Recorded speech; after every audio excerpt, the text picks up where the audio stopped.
Hello friends, welcome to Rathi's kitchen. நான் உங்கள் ஏமா பேசுகிறேன். இன்றைக்கி நம்ம சேனலில் நண்டு கிரேவி எப்படி செய்கிறது பார்க்க போகிறோம். ஃப்ரெண்ட்ஸ், நண்டு கிரேவியை இது போல் ஒரு முறை செஞ்சு பாருங்கள். இட்லி, தோசை, சாப்பாடுக்குன்னு எல்லாத்துக்கும் சூப்பரான சைட் டிஷ்ஷாக இருக்கும். இந்த ரெசிபி எப்படி செய்யலாம் நம்ம வீடியோக்குள்ளே போய் பார்க்குறதுக்கு முன்னாடி நம்ம சேனலை முதன்முறையாக பார்க்குறீங்கன்னா சப்ஸ்கிரைப் பண்ணிவிட்டு கூட பெல் ஐக்கனே கிளிக் பண்ணிவிட்டு ஆல் என்ற பட்டனையும் ப்ரெஸ் பண்ணிவிட்டு பாருங்கள் ஃப்ரெண்ட்ஸ். இப்போ வாங்க வீடியோக்குள்ளே போகலாம்.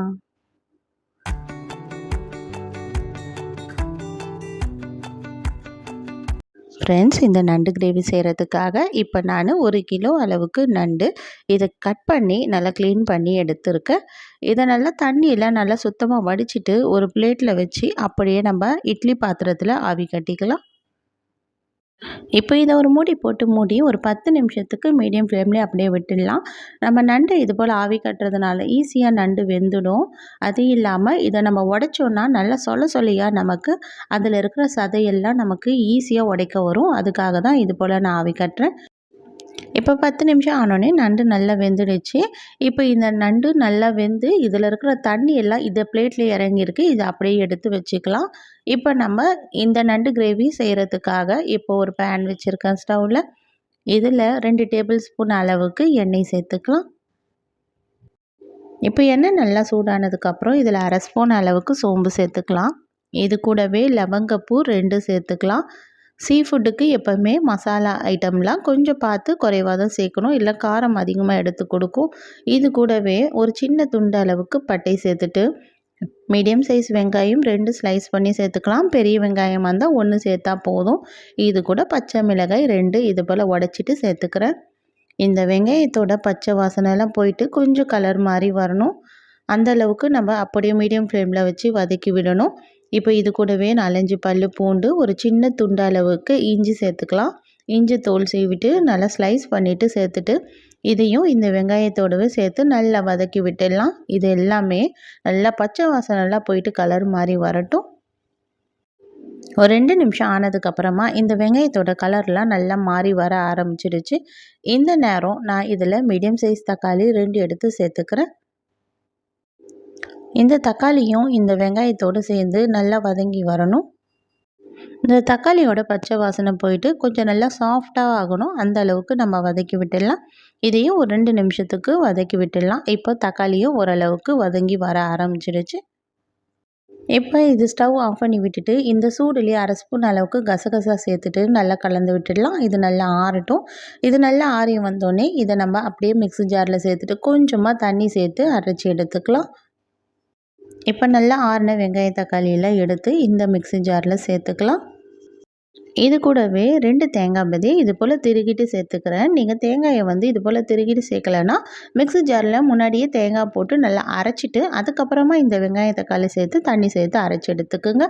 நல்லா க்ரீமியாக அரைச்சி எடுத்தாச்சு. இப்போ நம்ம இதை தாளிக்கிறதுக்காக அதே கடாயில் 1 ஸ்பூன் அளவுக்கு எண்ணெய், 1/2 ஸ்பூன் அளவுக்கு சோம்பு சேர்த்துடலாம். இப்போ நம்ம அரைச்சி வச்சுருந்த இந்த பேஸ்ட்டையும் சேர்த்துட்டு நல்லா கலந்து விட்டுடலாம். இப்போ இது கூட மஞ்சள் தூள் 1/4 ஸ்பூன் அளவு சேர்த்துக்கலாம். குழம்பு மிளகாய்த்தூள் 3 டேபிள் ஸ்பூன் அளவு சேர்த்துக்கலாம். என்னுடைய காரத்துக்கு ஏற்ற அளவு நான் குழம்பு மிளகாய்த்தூள் சேர்த்துக்கிறேன். சேர்த்துட்டு இந்த வெங்காயம் தக்காளி பேஸ்ட்லேயே இதை ஸ்டவ் லோ ஃப்ளேமில் வச்சுட்டு நல்லா கலந்து விட்டுடலாம். இது போல் நல்லா கலந்து விட்டுட்டு இப்போ நம்ம மிக்ஸி ஜாரை அலசிட்டு அந்த தண்ணியும் எடுத்து சேர்த்துக்கலாம். சேர்த்துட்டு இது கூட தேவையான அளவுக்கு உப்பு, நம்ம எந்த அளவுக்கு நம்ம நண்டு சேர்க்க போகிறோமோ அந்த அளவுக்கு இந்த மசாலாக்கு ஏற்ற அளவுக்கு உப்பு சேர்த்துடலாம். உப்பு சேர்த்துட்டு இது போல் நல்லா கலந்து விட்டுடலாம். கலந்து விட்டதுக்கப்புறம் இது நல்லா கொதித்து வர ஆரம்பிக்கணும். இந்த மிளகாயோட நெடியெல்லாம் போயிட்டு இது போல் நல்லா கொதித்து வர ஆரம்பிக்கிறதுல இந்த நேரம் நல்லா நம்ம ஏற்கனவே ஆவி கட்டி வச்சுருக்கோம்ல நண்டு, அந்த நண்டு அந்த தண்ணியோடவே சேர்த்து அப்படியே இதில் சேர்த்துக்கலாம். சேர்த்துட்டு இதையும் நல்லா கலந்து விட்டுடலாம். இந்த நேரம் உப்பு காரம்லாம் கரெக்டாக இருக்கா செக் பண்ணிக்கோங்க. உப்பு காரம் கரெக்டாக இருந்ததுன்னா அப்படியே நம்ம கலந்து விட்டுட்டு ஒரு மூடி போட்டு மூடிடலாம். சப்போஸ் உப்பு காரம் எதனா குறைவாக இருந்ததுன்னா நீங்கள் சேர்த்துக்குங்க.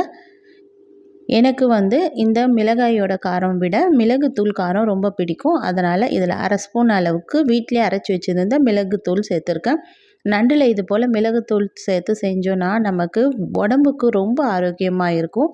அதனால தான் 1/2 ஸ்பூன் அளவுக்கு மிளகுத்தூள் நான் வீட்டிலே அரைச்சி வச்சுருக்கிறத சேர்த்துருக்கேன். இப்போ சேர்த்துட்டு இப்போ நம்ம இது கூடவே 1 டம்ளர் அளவுக்கு தண்ணி சேர்த்துக்கலாம். 100 ml அளவுக்கு தண்ணி சேர்த்துட்டு ஒரு மூடி போட்டு மூடிடலாம். இதை நல்லா கொதிக்க ஆரம்பித்து ஒரு 10 நிமிஷம் அப்படியே மீடியம் ஃப்ளேம்லேயே இருக்கட்டும். 10 நிமிஷம் ஆனதுக்கப்புறமா இதை நம்ம ஓப்பன் பண்ணி பார்க்கலாம். இப்போ நல்லா நண்டு கொதித்து இந்த சாரெல்லாம் இறங்கி சூப்பராக நமக்கு கிரேவியும் நல்லா திக்காகி வர ஆரம்பிக்குது. இந்த பதம் வரணும். இந்த பதம் வந்தால் தான் நமக்கு இந்த மசாலாலாம் நல்லா நண்டோடு சேர்ந்து நல்லா ஊறும். இது நல்லா 10 நிமிஷம் ஆனதுக்கப்புறமா நல்லா திக்னஸும் ஆயிடுச்சு.